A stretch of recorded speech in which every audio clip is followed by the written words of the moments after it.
Ürəyin səssiz çığırışı Azərbaycanın şimal-qərbində min illərin sirlərini, qədim adət-ənənələri və əcdadların hikmət dolu sözlərini özündə cəmləşdirən Günəşkənd adlı kiçik bir kənd yerləşirdi. Bu kəndin dar daşlı küçələri, əski divarları, yosunla örtülmüş evləri və sanki hər küncündə öz hekayəsini danışan qoca ağacları, keçmişin və gələcəyin bir-birinə qarışdığı mistik bir aləmi xatırladırdı. Hər səhər günəşin ilk şüaları kəndin üzərinə nazlıca düşər, axşam isə ulduzlu səma sanki min illərin nağıllarını, kədərin və ümidin səs-səssiz çağırışını eşidərdi.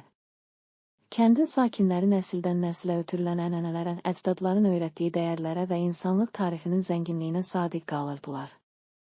Hər kəsin ürəyində bir işıq var idi. O, yalnız maddi zənginlikdən deyil, həm də insanın öz içində daşıdığı sevgi, mərhəmət və ümid dəyərlərindən ibarət idi. Bu dəyərlər kəndin hər küncündə, dar küçələrində və geniş tarlalarında yaşanırdı. Hər kəs bir-birinə yaxın davranır, həm sevincli, həm kədərli anları birlikdə paylaşırdı. Kəndin mərkəzində hörmətli və mərhəmətli Hacı İbrahim bəy yaşayırdı. O, uzun illərin zəhmətini və acısını yaşamış, hər kəsin qəlbində dərin iz buraxmış, Tolstoyun romanlarında canlanan qəhrəmanların kimi insanlara yol göstərən bir öndər idi. Hacı İbrahim bəy tez-tez kənd meydanında toplanan insanlara müraciət edər. Ey əziz qardaşlar və bacılar, həyatımızın mənası yalnız pul, zənginlik və maddi dəyərlərdə deyil, qəlbimizdə daşıdığımız səmimi sevgi, mərhəmət və inamdır. Həyatın hər bir çətinliyi öz içimizdəki işığı parıldadaraq aşmaq üçün bir fürsətdir, deyərdi. O, atalarının öyrətdiyi hikməti və cəmiyyətin birliyini xatırladaraq hər kəsə ürəyindəki işığı itirməməyi, birlikdə güclü olmağı öyrədirdi. Kəndin gənclərindən biri olan Tural, həm ağıllı, həm də idealist bir oğlan idi. O, atası Hacı İbrahim bəydən aldığı dərsləri, kəndin qədim nağıllarını və əcdadların öyrətdiyi ənənələri hər zaman öz qəlbində daşıyırdı. Tural, hər səhər, qarlı dağların ətəyindən süzülən günəşin işığını seyr edərək, bizim içimizdə parlayan o əbədi işıq, bizim ən böyük gücümüzdür, deyər, hər küncdə öz həyatının mənasını axtarırdı. O, yalnız öz qabiliyyətləri ilə deyil, həm də cəmiyyətin, ətrafındakı insanların həyatını da dəyişdirmək arzusu ilə yanırdı. Bir payız günündə kənddə böyük bir dəyişiklik baş verdi. Yerli hakimiyyət tərəfindən kəndin inkişafı və cəmiyyətin rifahı üçün yeni bir layihə elan edildi. Bu layihə, kəndin infrastrukturunun modernləşdirilməsi, məktəblərin və mədəniyyət mərkəzlərinin tikilməsi, eləcə də əcdadların öyrətdiyi ənənələrin qorunub saxlanılması məqsədilə həyata keçiriləcəkdi. Lakin bəzi sakinlər, keçmişin dəyərlərinin unudulmasından və modern dünyanın soyuq mexanizmlərinə qarışmasından narahat idilər. Onlar, bizim üçün ən önəmlisi, içimizdəki səmimi işığı, sevgi və mərhəməti itirmədən cəmiyyətimizi bir arada saxlamaqdır, deyə fikir yürüdürdülər. Tural, bu dəyişikliyə dəstək vermək və kəndin həm modernləşməsini, həm də əcdadların öyrətdiyi dəyərlərin qorunub saxlanmasını təmin etmək üçün böyük bir layihə hazırlamağa başladı. O, kəndin hər küncündə yaşayan insanlarla görüşüb, onların həyat hekayələrini, ümidlərini, arzularını və acılarını dinlədi. Hər bir yaşlı, gənc və uşaq, hər kəsin öz hekayəsi vardı. Tural, bu hekayələri toplayaraq birlikdə Yeni Üfüqlər adlı layihəni hazırladı. Layihə yalnız kəndin modern infrastrukturunu deyil, həm də insanların qəlbindəki səmimi işığı, sevgi və mərhəməti ortaya qoyurdu. O, layihəsində kəndin hər kəsinin öz içindəki işığı tapmaqla cəmiyyətin birlikdə daha güclü olacağını və gələcəyin ümid dolu olacağını vurğuladı. Layihənin təqdimatı günü kənd meydanı sanki yeni bir nağılın başlanğıcı kimi canlandı. Hər kəs, yaşlılardan gənclərə, kişilərdən qadınlara qədər, meydanda toplaşmış, Turalın birlikdə Yeni Üfüqlər layihəsini diqqətlə dinləmişdi. Tural, səmimi və dərin sözlər söyləyərək, bizim cəmiyyətimiz yalnız tikilmiş binalardan, yollar və körpülərdən ibarət deyil.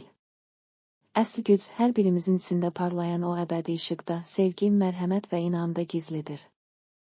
Əgər biz bu işığı qoruyub, bir-birimizə dəstək olarsak, ən çətin fırtınaları belə birlikdə aşarıq, deyərək, bütün qəsəbə sakinlərinə böyük bir ümid bəxş etdi. Bu təqdimat, kəndin hər küncündə yaşayan insanlara dərin təsir bağışladı. Hər kəs Turalın sözlərində, keçmişin dəyərlərində və gələcəyin ümidində özünü tapdı. Kəndin yaşlıları, əcdadlarımız bizə hər zaman deyirdilər ki, ən böyük sərvət insanın öz qəlbində daşıdığı işıqdır. Biz o işığı itirmədən bir-birimizə dəstək olmalıyıq, deyərək gənclərə yol göstərirdilər. Hətta o gün Hacı İbrahim bəyin gözlərində həm fəxr, həm də inam parıldayırdı. O, Turalın və digər gənclərin cəmiyyətin gələcəyinə verdiyi töhfəni öz içində daşıdığı səmimi işığın təzahürü kimi görürdü. Layihənin uğur qazanması ilə kənd və Günəşkənd yalnız modern infrastruktur layihələri ilə deyil, həm də insanlıq dəyərləri, səmimi işıq və ümidin parıldadığı bir cəmiyyətə çevrildi.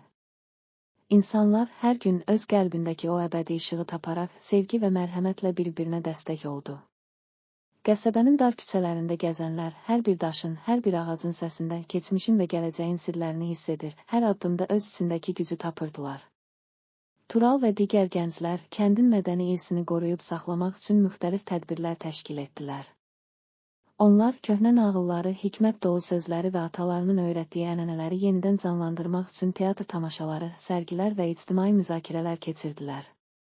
Bu tədbirlər yalnız kəndin mədəni həyatını zənginləşdirməklə kifayətlənmirdi, eyni zamanda hər kəsin qəlbindəki səmimi işığı və ümidin parıldamasını təmin edirdi. Xalq arasında yayılan bu müsbət dəyişikliklər modern layihələrin həyata keçirilməsi ilə də öz əksini tapdı. Yeni məktəblərin, mədəniyyət mərkəzlərinin və sağlamlıq müəssisələrinin tikilməsi kəndin gələcəyinə dair böyük ümidlər yaradırdı. Lakin hər bir yeni infrastruktur layihəsinin arxasında kəndin insanları öz içlərindəki səmimi işığı, sevgi və mərhəməti qoruyub saxlamağın vacibliyini unutmadılar. Bir axşam ulduzlu səmanın altında kənd meydanında toplanan insanlar bir-birinə dərin baxışlarla keçmişin dərslərini, əcdadların hikmətini və gələcəyin ümidini danışırdılar. Hacı İbrahim bəy sakit səsi ilə söz açaraq, bizim cəmiyyətimizin gücü yalnız tikilmiş divarlarda deyil, hər kəsin qəlbində yaşayan səmimi işıqda gizlidir. Hər birinizin içində parlayan o ümid, sevgi və mərhəmət bizim gələcəyimizi işıqlandırır, deyirdi. Bu sözlər Tolstoyun romanlarındakı dərin insan təcrübələrini xatırladır, hər kəsin qəlbində əbədi iz buraxırdı. İllər keçdikcə Günəşkənd yalnız bir kənd kimi qalmadı, o, insanlar arasında birlik, sevgi və mərhəmətin, səmimi ümidin ən böyük simvoluna çevrildi. Hər kəs həyatın çətin anlarında belə öz qəlbindəki o əbədi işığı taparaq bir-birinə dəstək oldu və cəmiyyət bütün çətinliklərə baxmayaraq birlikdə irəlilədi. Gənclər Turalın rəhbərliyi ilə həm modern inkişafı, həm də əcdadların öyrətdiyi ənənələri qoruyaraq gələcək nəsillərə daha da parlaq bir ümid mirası buraxdılar. Bu nağıl Tolstoyun geniş və dərindən təsvir etdiyi kimi insanın öz içindəki gücü, cəmiyyətin birliyi və əbədi ümidin səmimi işığının nə qədər böyük bir qüvvə olduğunu bizə xatırladır. Hər kəs öz qəlbində parlayan o işığı tapdıqca həyatın ən böyük sirrini, sevgi, mərhəmət, dürüstlük və inamı yaşamağa davam etdi. Qəsəbənin hər küncündə, hər daşında, hər ağacın kölgəsində sanki min illərin sədası eşidilirdi. Biz birlikdə sevgi və mərhəmətlə hər zaman qələbə çalırıq.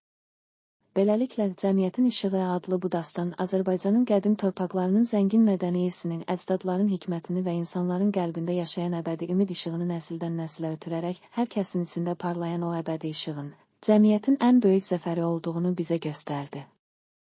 Hər kəs həyatın hər anında sevgi, mərhəmət və inamla öz qəlbindəki işığı taparaq gələcəyə ümidlə baxdı və bu cəmiyyətimizin sarsılmaz gücü kimi əbədi yaşamağa davam etdi.